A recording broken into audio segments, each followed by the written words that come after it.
So we spoke a lot about businesses and governments and so on, but how can individuals, the man and woman on the street, better protect themselves from cyber threats such as theft or phishing scams? Right. I think it's as I also said, person who called me who have lost a level of identity. I'll say, you know what, we need to encourage our um persons we get services from, even our governments, to continue to carry out that public awareness, our awareness to customers. It's also our due diligence to go on the internet. I mean, we can do general searches. How can we protect our credit cards? How, our identity online, what we post, and so forth. Persons need to understand that this is not 20 or 30 years ago, where we can do things and no one would not want to use that information against us. But now each and one of us have so many social media interactions and use of platforms. There's now the adversary is now able to use, or the cyber criminals are now able to use AI, or some form of AI bots, etc., to be able to glean the internet, to have that customized information either on you that they can send back to you, or send to your family members, or send to someone else. So we need to continue our own learning experience, use the internet wisely, not only for playing games and watching videos, but to see how we can better improve our awareness and encourage the companies that we do business with.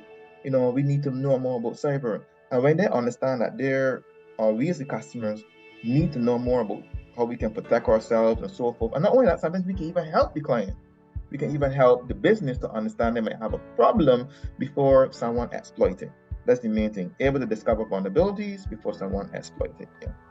Okay, so I was just thinking about the elderly, who some of them might be left behind with this whole digital economy and all this cyber talk. Is there any advice you would have for, persons with elderly folks in their lives who might not be as attuned to what's happening with the whole issue of cybersecurity, and what can we do to protect the elderly in the population? The elderly, if they can do their reading and so forth, it helps.